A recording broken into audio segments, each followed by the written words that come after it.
E360 TV proudly presents messages of inspirational stories.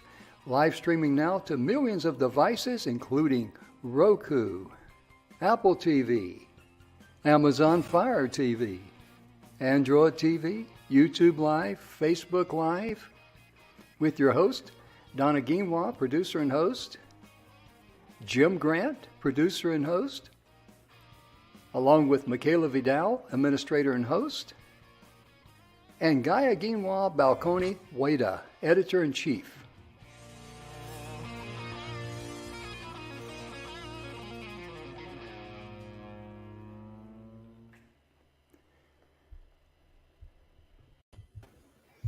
Good afternoon, and welcome to the Messages of Inspirational Stories.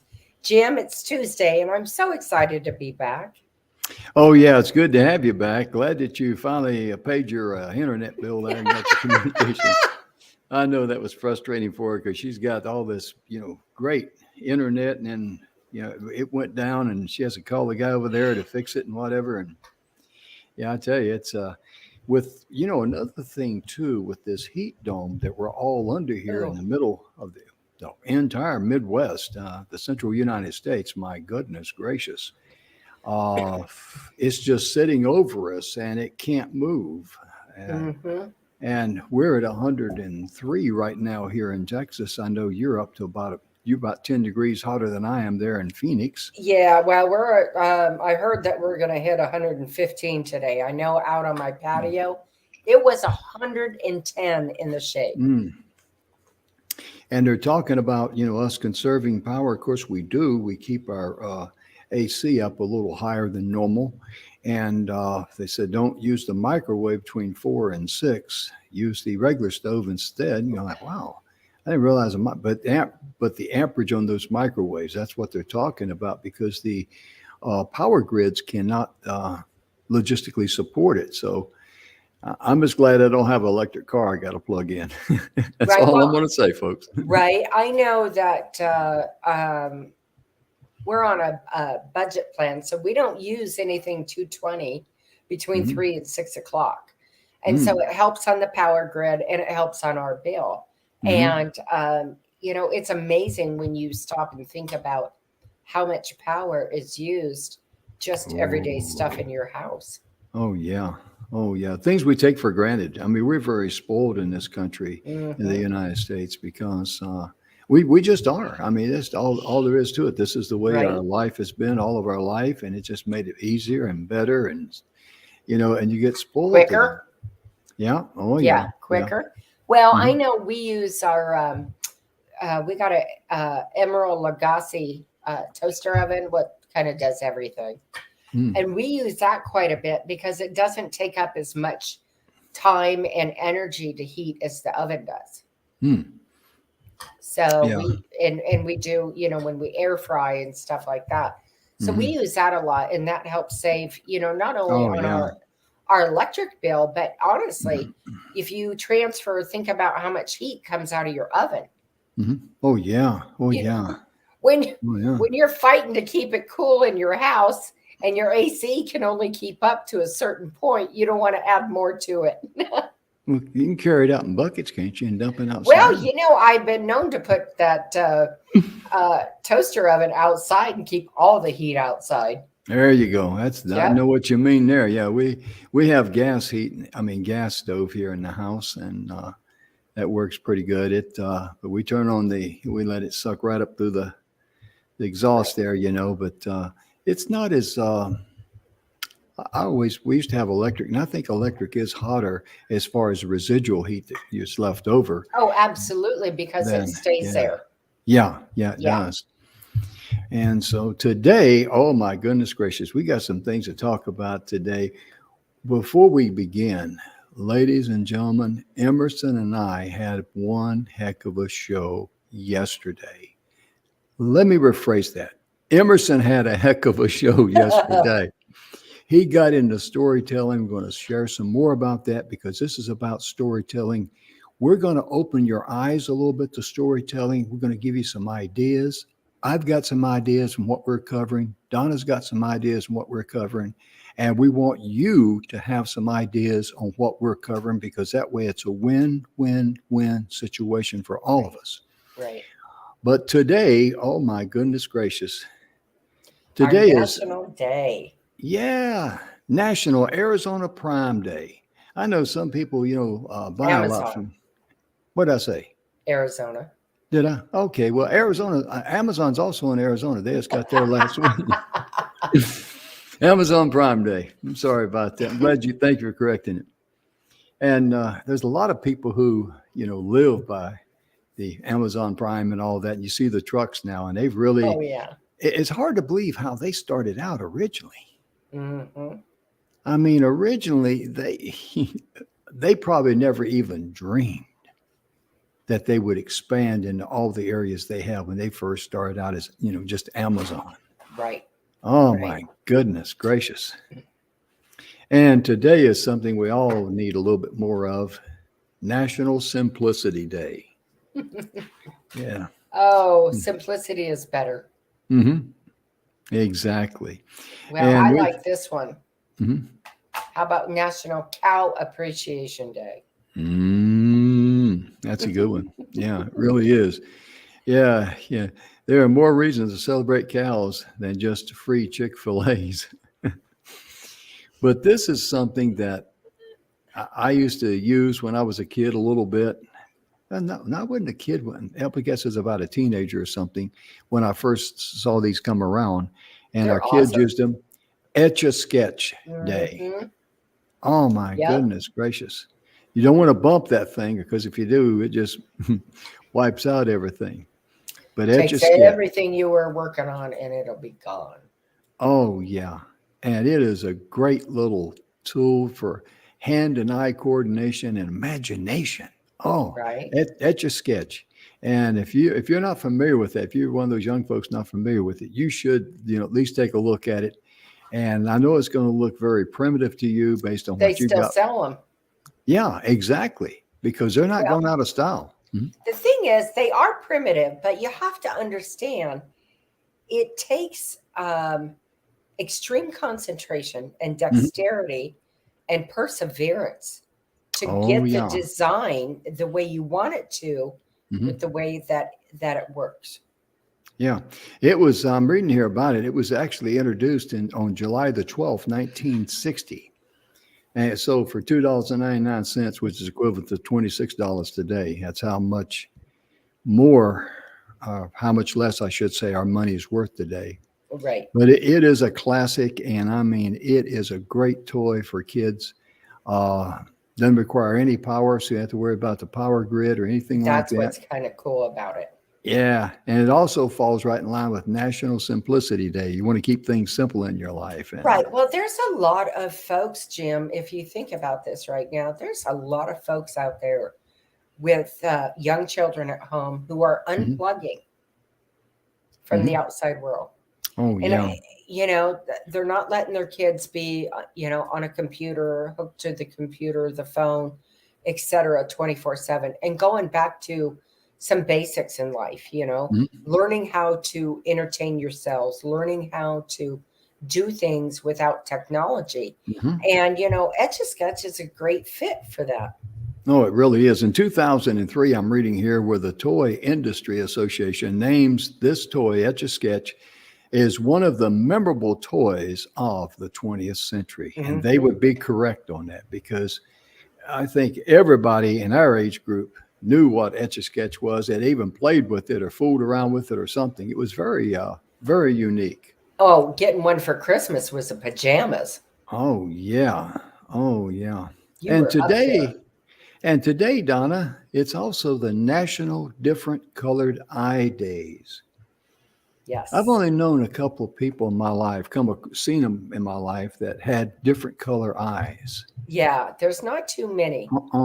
But this is their national day, and it's something that makes them so unique. Mm-hmm. And that's the way you look at anything that's different than you. You are unique, because you are unique on all fronts. Right. You right. certainly are. In your talent, your ability. July the 12th is the day that they recognize that. And it says only the lucky 1% of the population enjoys this special pigmentation. Right. And it's just amazing because when you see someone with different colored eyes, it really grabs your Kind of attention. throws you off. Yeah, it does. It sure does. And but they're very very unique people, and it's something that they can actually be proud of and think realize that this is how unique I am, that I've got different colored eyes. Right. And I've never been a big fan of this, but today is the National Eat Your Jello Day. And I've often wondered who the Einstein was that sold Jello, green Jello, lime Jello to hospitals. Because, man, I'll tell you right now, and it comes on every meal except breakfast. It really does. Well, I know that one that you and I both adore. Don't say it. National Pecan Pie Day. Ooh, mercy, Durcy. We're just simply nutty about that. Right. I love pecan pie. And I would say the only drawback is it probably, a slice of pie is probably enough sugar for me for about a week. Mm-hmm. Oh, yeah. But it's so dang good. You want more. Oh, yeah. Yeah, the first printed recipe that's known was in Harper's Bazaar back in 1886. And it's a cookbook favorite. It was recognized in the 1940s as it's got to be in every cookbook. It's a standard. And this is something unique. This is the Night of Nights. Now that's NIGHTS I'm speaking of, Night of Nights. And it's to celebrate and commemorates when the last commercial Morse code transmission in the U.S. was sent. And that was many years ago because usually Morse codes was transmitted by radio waves. Mm-hmm. And the history of it, I mean, let me get down here a little bit further. The first U.S. code, Morse code, was sent in on May the 24th, 1844. SOS equals distress. That was brought into as an international standard back in 1908. And July the 12th, 1999 was the last Morse code transmission in the United States when it was aired. And the Morse code was really a fantastic art because I was always amazed at the people in the military who understood the Morse code, how they could sit there and hear the beep, and write down. Right. Yeah. I mean, that was just, I think that was above my pay grade. They never even asked me if I wanted to learn. So evidently they must have saw something that, no, he wouldn't be good at that. Well, one of the other cool, I'm sorry, go ahead. Go ahead. Yeah, I was going to say, he probably thought I was a little bit too dingy for that. Well, probably our last one of the national todays is something that we all know. And it is a National Paper Sack Day. Paper bags. Oh, yeah, paper bags, yeah. Right? And so that came back, the history of it was traced back to an American school teacher turned priest, turned inventor, Francis Wool. In 1852, he invented and patented the first paper bag making machine, after which he and his brother founded the Union Bag and Paper Company. And they opened a plant in Savannah, Georgia, and employed 500 people. It also became a bit of a tourist attraction. So think about that. 500 people back in 1852. That is a lot of people back then. Yeah, it was. It sure was, especially for one project like that. Right. I remember what I was laughing about was, we had a dress-up day one time where we worked at, and everybody was supposed to dress up, and everybody was supposed to dress so differently that no one would be able to recognize by their normal pants or shoes or something like that they wore. So I dressed up, goofy as could be, and I had a paper bag over my head with two eyes and did a little slip in my nose and mouth, And I kid you not, I walked in the door and my boss says, "Hello, Jim. How you doing?"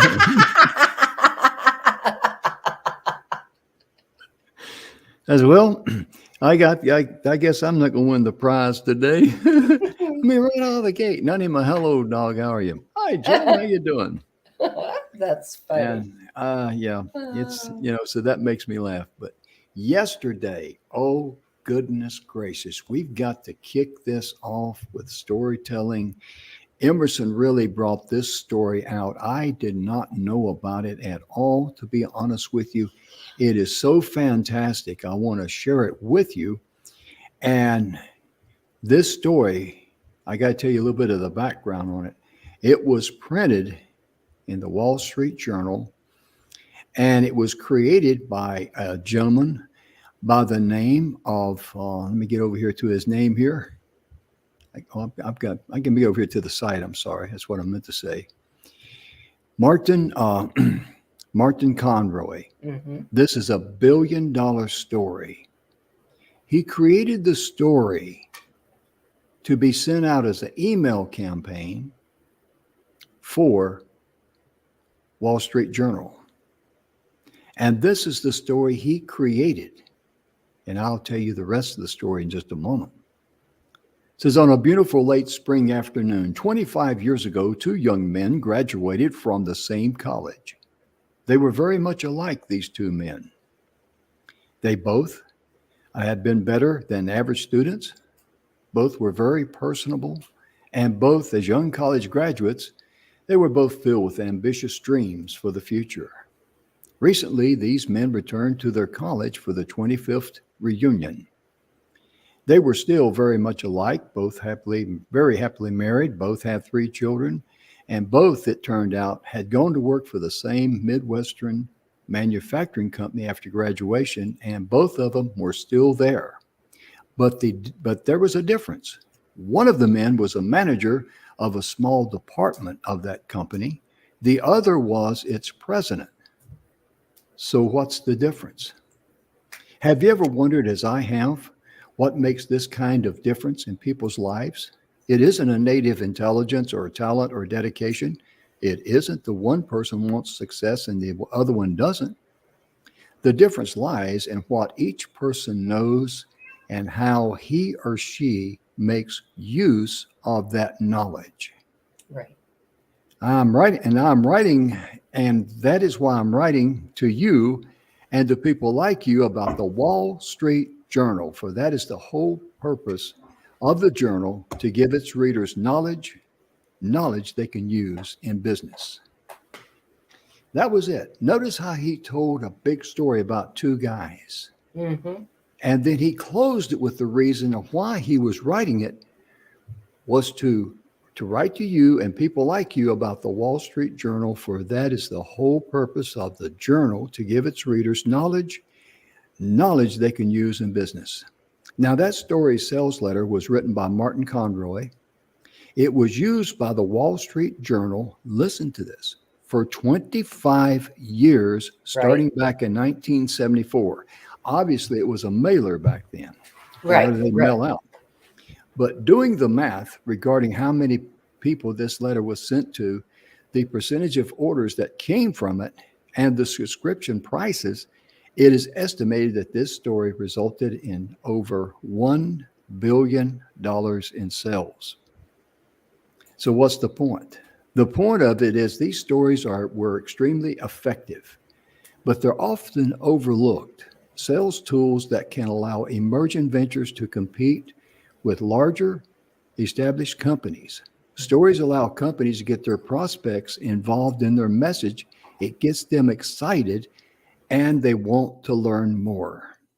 And Don, I'm going to share this other example of a great startup story. Sure. It says, I'm about to tell you a true story. If you believe me, you will be well rewarded. If you don't believe me, I will make it worth your while to change your mind. Let me explain. Lynn is a friend of mine who knows good products.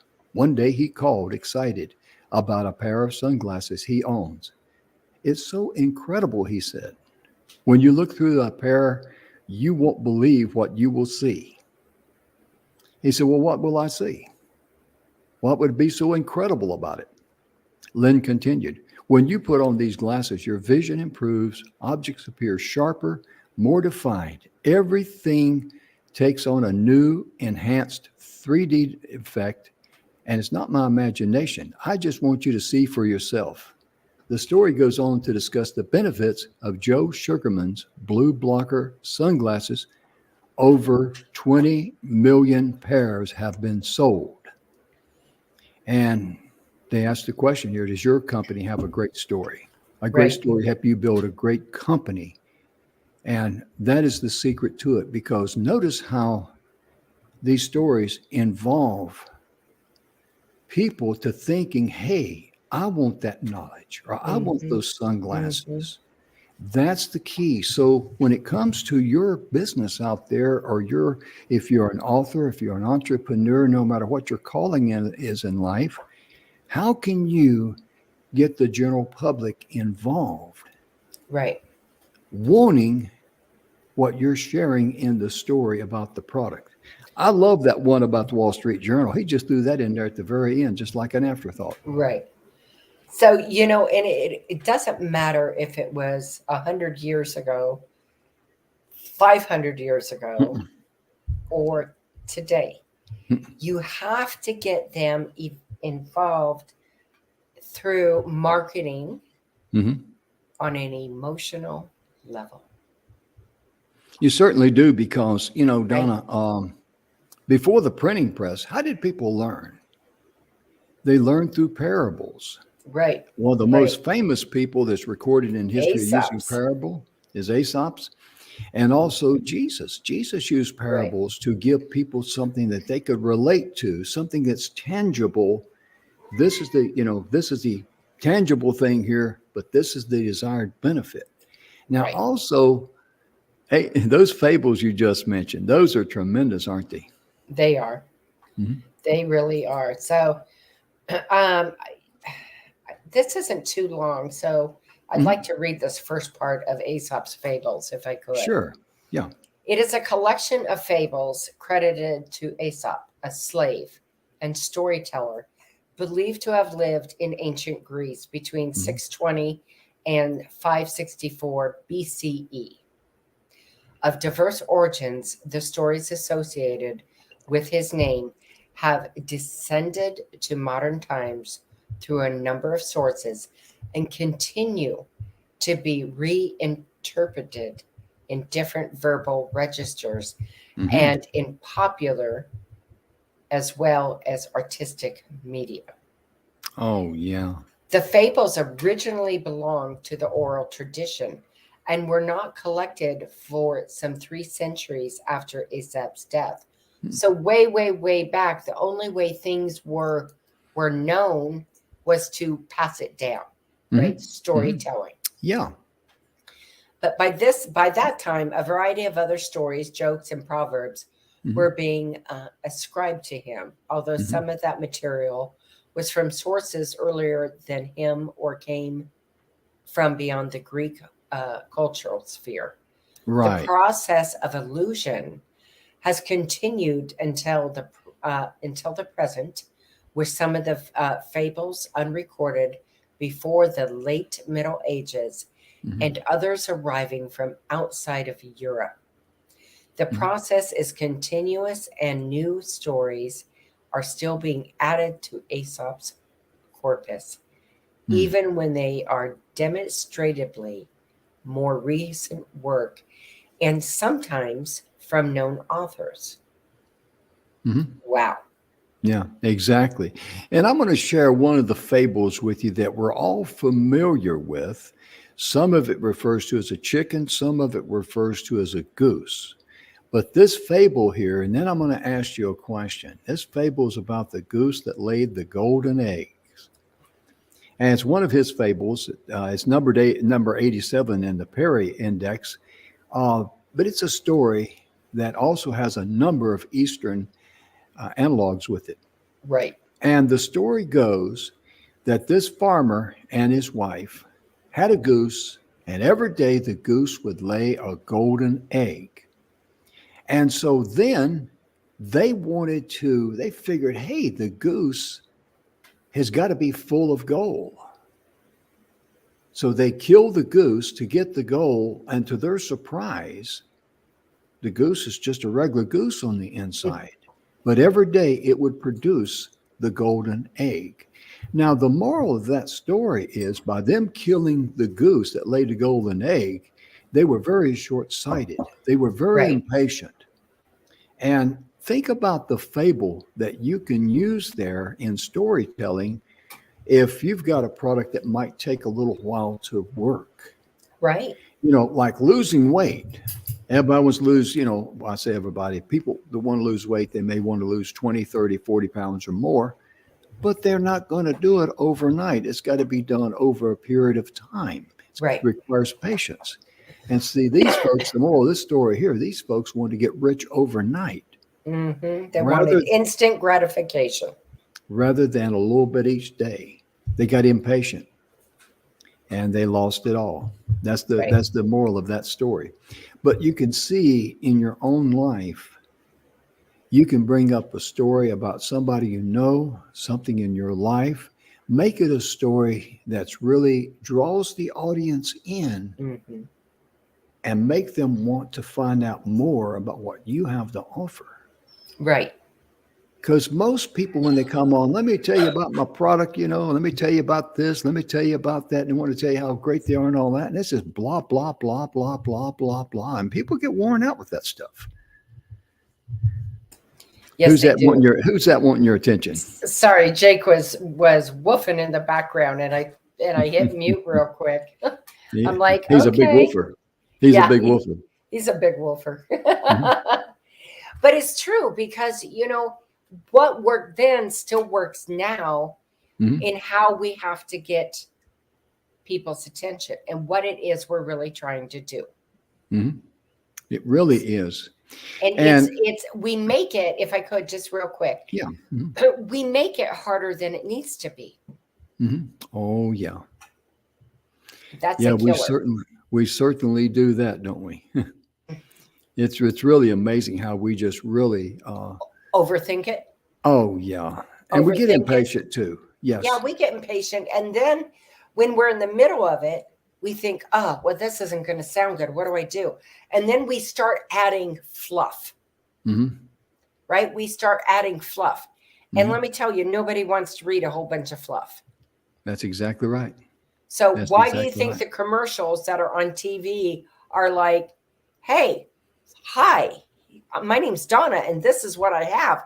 And this is amazing. This is the deal that, this is what this product does. They don't give you fluff. They kind of go right in for the meat and the potatoes. But in telling a story, that is extremely important. And there's 5 essential tips that's critical for business storytelling. And we're going to kick one off here. Number 1, you got to set the parameters. Your business story, it's got to be engaging. That's the reason why. When you, like if you read up on a movie or something like that, and they tell you what the plot is, you have an understanding of what the movie's going to be about. But the thing of it is that your story has to be engaging. But if it doesn't have a clear focus, you will quickly lose the attention of customers, consumers, people that want to hear about what you've got, whether you're an author, whether you're selling pills, lotions, pills, or whatever, you're going to lose them right away. To start your brand story, you got to answer the following questions. Number 1, who is telling the story? That is very, very critical. Who is telling the story? Right. You should be telling that story as a third, like the person you're talking about should be the first person. You should be in the background because it's not about you. It's about the person in the story.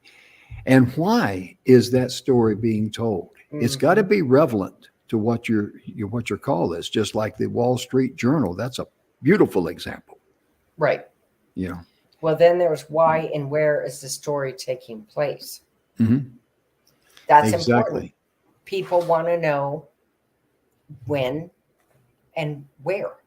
Yeah. Where they can go, when is it happening? And so again, these are steps that are simplified, if you will, to help us with the art of storytelling and understanding the process why. Exactly. Think about writing a book with this. Right. My goodness gracious, this would be extremely powerful because people, like Donna says, they want to know when and where the story's taking place. And that could be back during this time. This is what was going on. This is why it was going on. And this is who it was happening to. That's how you get them involved in there. And what are the people trying to achieve in this story?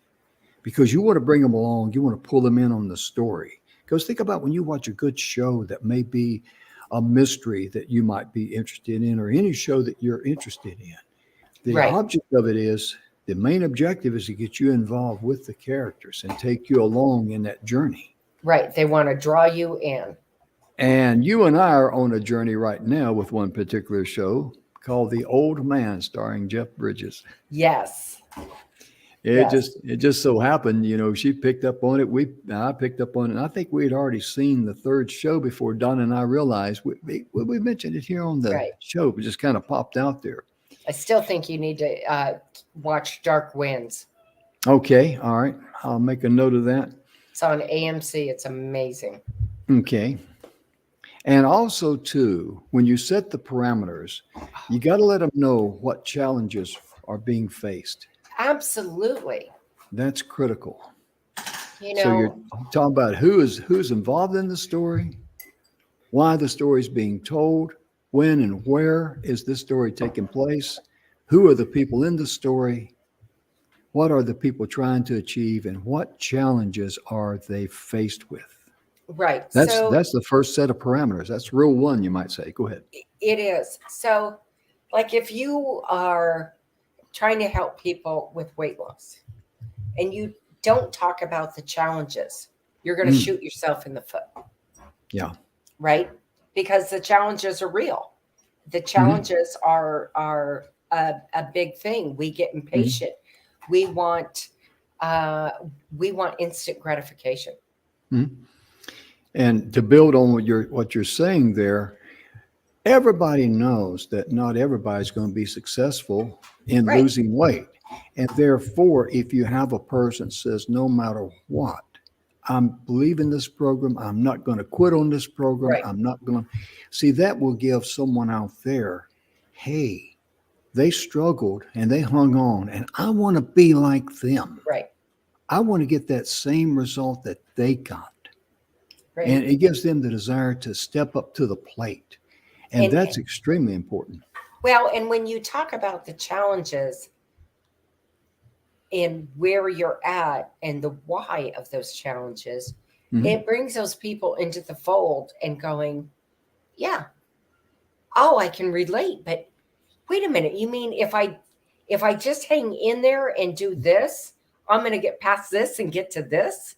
And that's the beauty of it, right? It gets you into understanding that it's not going to be, a walk in a rose garden. There's going to be some challenges. And even a rose garden, let's just take that. Roses are awesome, right? But they have thorns. So you got to be careful, right? Oh, yeah. And the reason why you set parameters too, ladies and gentlemen, this will help you in creating an engaging story. And no matter what your product is, whether you're an author, whether you're an entrepreneur, whether you're a solopreneur, just sit back and just think about a story that would tell your story, that would engage people. Just like, the Wall Street Journal is the most perfect example. Well, it ran for 25 years and created over $1 billion in sales. That's the perfect example, you might say. Right. But your story's got to engage them. It's got to make sense to the audience. It really does. And when it makes sense to them, they understand it. They're part of it. That's critical. Right.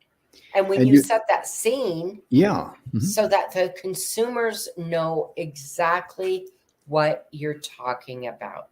And most importantly, establish why you're telling them this story. And that will guide the audience through the narrative and, if you will, hook them all the way to the end. Now, we're going to talk a little bit here about being authentic in your story, and that is critical too, because trust me on this, the days of yesteryear where all the hype and all the excitement Right. that worked on the general public will not work today. True. For example, back in the 80s and during the 90s, you'd be surfing the channels, you'd see something, you go, oh my goodness. And the guy's there and he's a hyper diaper type of salesman. Yeah, if you call right now, you get 50% off, get a second one free, 1-800. You go like, okay, where's it now? Where's my credit card? And all of a sudden they build up such hype that 10 minutes ago, you didn't even know it was on planet Earth. Now you can't live without it. You're going to get a second one free. Okay. Right. Trust me on this. Today, people have been so bombarded with things. They're looking for the real deals. They're looking for the real people. And you have to be authentic. And I'm going to ask Donna to kick that off about how important it is to be authentic, if she would, please. Absolutely. Authentic storytelling is the key to gaining consumer trust. I'm going to read that again. Mm-hmm. Authentic storytelling is the key to gaining consumer trust. Mm-hmm. Don't try to fool your audience with an over-the-top tale. Consumers know when you're trying to pull a fast one on them, and they don't appreciate it. Your business's story doesn't need to be elaborate. In fact, your business doesn't have an earth-shattering history. Your story shouldn't try and create one. Exactly. A genuine narrative is more likely to connect with customers than one without a shred of truth. Mm-hmm. Let's stop right there, because I want to talk a little bit about this, because what we've just covered there, people know our story, how this show got started. Mm-hmm. It's simple. It's easy. There was no big, flash and bang and all this stuff. Right. And, it's, if we added something like that, people, the energy as it vibrates out to you, you would know that we're making up a puffed up story. And what would you think about us? Right. You wouldn't like us. You would kind of like, I don't, because, people don't want to listen to people that they don't trust. Right. That's why a lot of times we don't like to listen to certain people who are in public office, you might say. But my point being is that be original in your story, be authentic, and just say, if just one morning I got up and I thought, can I really do this? Am I kidding myself? Right. I mean, I had doubts, I had fears. See, people can relate to that because you're talking about grassroots reality of your story. That's why it's so critical. Right. And besides that, everybody loves the underdog, right? Oh, absolutely. Oh, man. But that's what I got to say this right quick, if I may. That's one thing I love about Jeff Bridges and some of the shows, and I mentioned before. So, Jeff, I know you're not watching, but anyway, Jeff, appreciate all the good shows. He did 2 movies that I love, and I could watch it over and over and over again because these movies sing my song. One is Tucker, the man in his dream, the guy who had a dream of building cars, and he embarrassed the big 3, General Motors. Oh yeah, that's a great one. And the second one, oh my goodness gracious, is about the racehorse Seabiscuit. It's a great movie.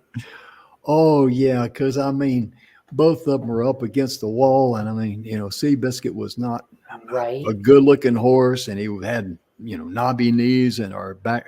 I don't know what all the defects he had as far as a good quarter horse. And then he had an amazing career. There was another old horse that was like that, not well known, but he won a lot of races even when he was older. And that racehorse was John Henry. So if you get a chance, look up John Henry. He was an amazing horse. He's got an incredible story. And it's amazing how, both cases with the horses, how the trainer and the horse kind of became horse whisperer or whatever you want to call it, but they became just bonded with the animal, and that just Right. brought the heart of the race heart out in both of those horses. Amazing stories. Absolutely. Anyway, I interrupted you, Donna, there on the. That's okay. Yeah. That's okay. So this goes on to say transparency celebrates your uniqueness Mm. and acknowledges the human aspect of your brand. Oh, yeah. Recognize that things are not always easy by showing your own challenges and failures. Mm. This creates an emotional connection as well as reveals admirable characteristics like innovation and resilience. Mm. I gotta tell a story about Rick. So sorry about this one here.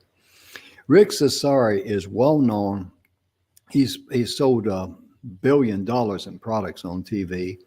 He's the guy behind OxyClean, the marketing guru behind OxyClean, GoPro, George Foreman Grill, for example. But I want to share with you, we had him on the radio show, and he was talking about when they were first doing the George Foreman Grill.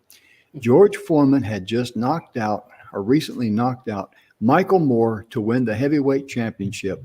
And I think he was 49 or something like that. He's the oldest guy to do it. So they went out. Now remember Rick's very, very successful. Got a proven track record of success. And they went out, and I think it was HBO or ESPN, whoever it was, and they bought the rights to be able to show on the commercial of George Foreman knocking out, Michael Moore. Right. And guess what happened to the sales? Rick says, it didn't have the effect. And Right. he realized that the demographics who were attracted to the George Foreman Grill were women. And he said, oh my gosh, we sent the wrong message because Right. As a general rule, and I know there's lady likes boxing and all that, and I respect that. But for a general rule, most ladies, if they're interested in the George Foreman Grill, they're interested in how they can feed their family. They don't care to see two guys, one knocking the other one out. Right.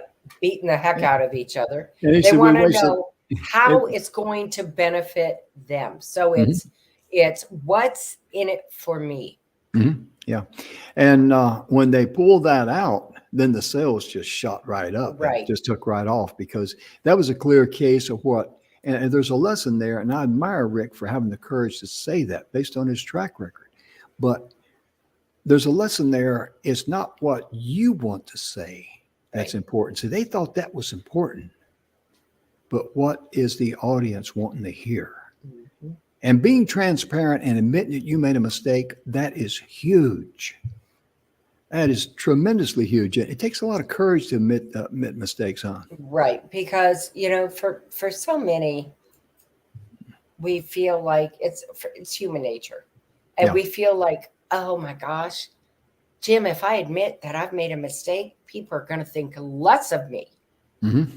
They're going to think that, well, gosh, I'm not smart enough to be driving this business, even though I know it's a good, solid business and it's a great concept.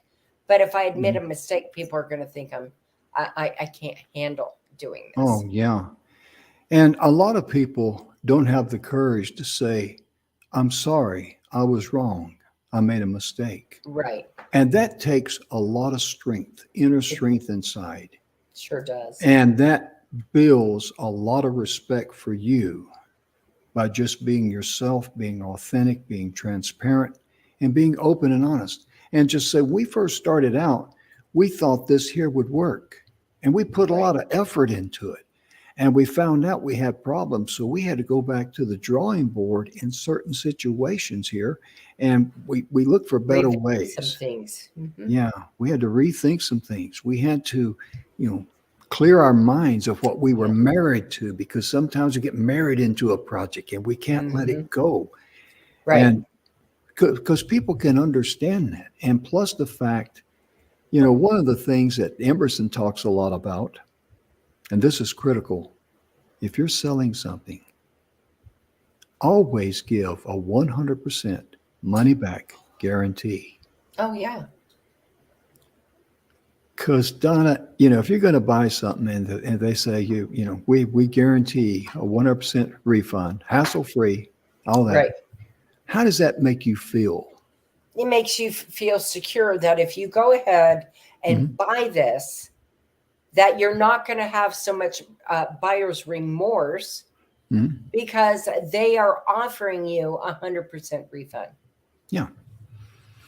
So it becomes a no-lose situation. And they're telling you right up front, it's going to be hassle-free. You know, if you're not happy with it, you know, we'll give you your money back. No problems, no questions asked, no, you know, no reason why or anything like that. And that is so essential because, you know, Donna was talking about how transparency celebrates your uniqueness and acknowledges the human aspect of your brand. But it also recognizes those things that not always easily are by showing your challenges and your failures. And she went on to say that this creates an emotional connection. And that's what you want. You want that emotional connection, as well as reveals admirable characteristics about yourself, like innovation and resilience. And I'm going to finish this up here. It says, you might want to take an open book approach to communicating with customers. An open book report. Explain how things are made, done at your business.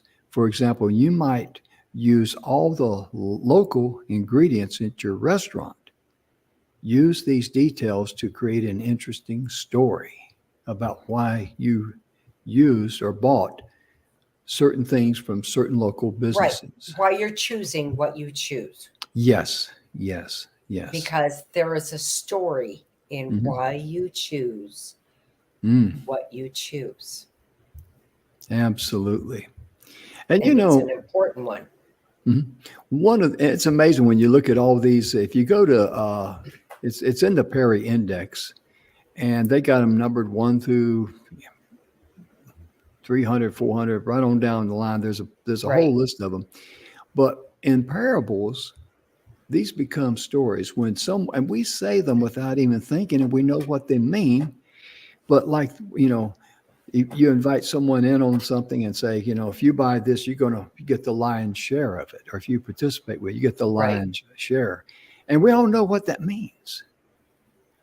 But it's a parable. It's a fable that becomes a parable. And that's what you're looking for. You're looking for a good parable that teaches people your story and gets them involved in your story. Right. And I love that. I really do. I do too, because it is truly, one is your belief in it, right? Your excitement, but your honesty and your truthfulness of why. And it becomes like this gorgeous little wrapped up present.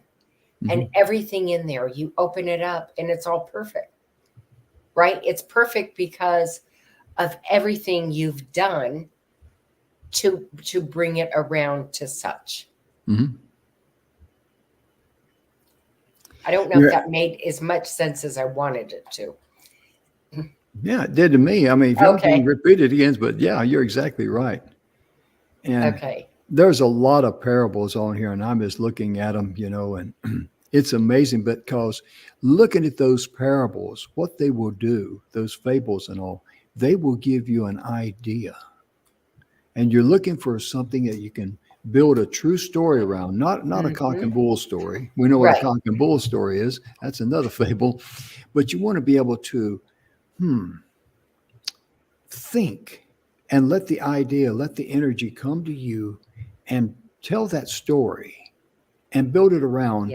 And again, research Martin Conroe and see what he did there, that beautiful story he told. And at the very, very end of that story, you guys already know the story, but the very last line of it was just simply, if he finishes his little story with the difference lies in what each person knows and how he or she makes use of that knowledge. That was the setup. And then he says in the last 2 sentences, and that is why I'm writing you and to people like you about the Wall Street Journal.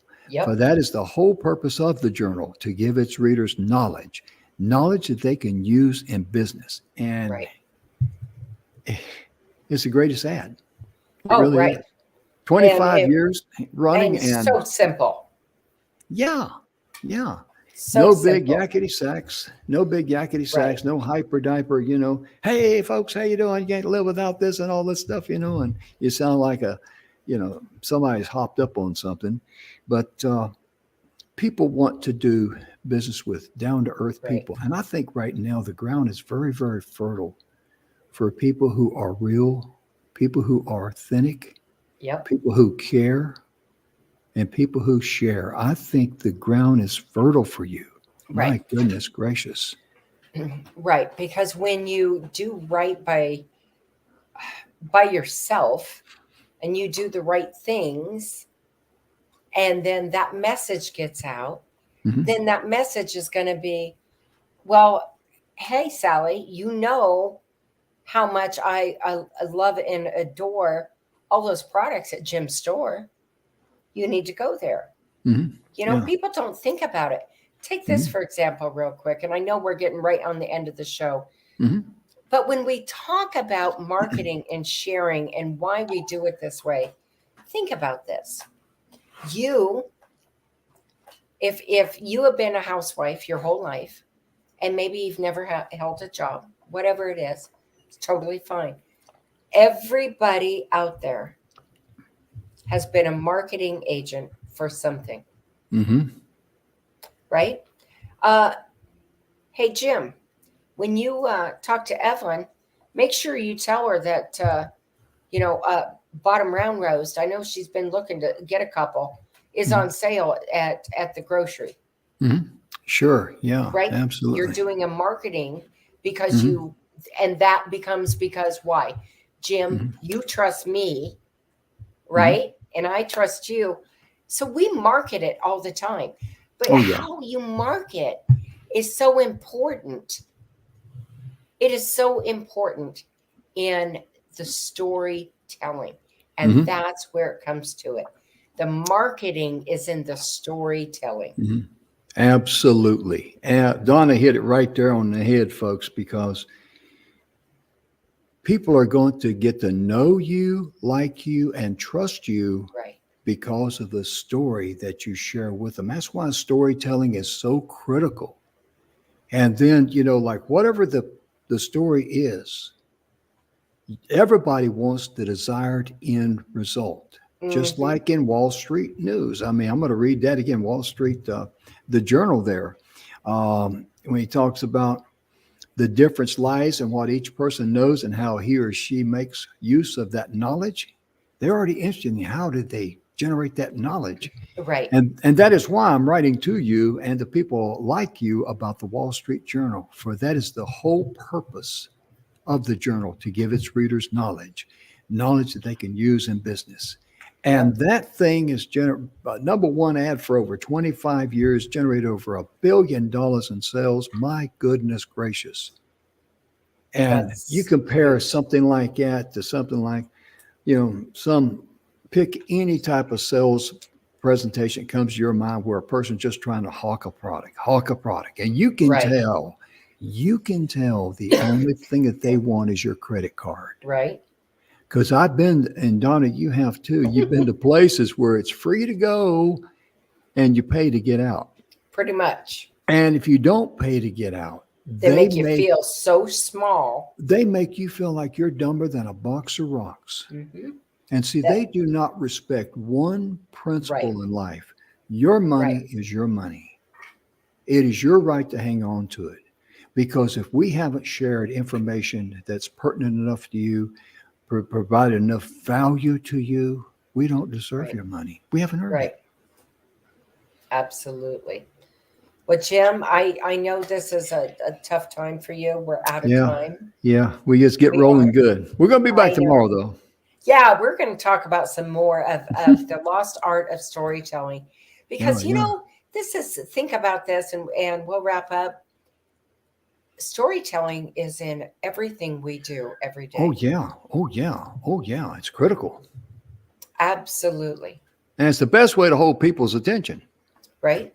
Yeah. See, Especially your yeah. young ones. Oh, yeah. See, Donna pays attention to me through my storytelling because she don't know what I'm going to say next and found. She was the one that found, corrected me about it being Arizona Prime Day when it's Almond Day, so I did that on purpose if she's paying attention, really. He did it on accidental Accidentally on purpose. Accidentally on purpose.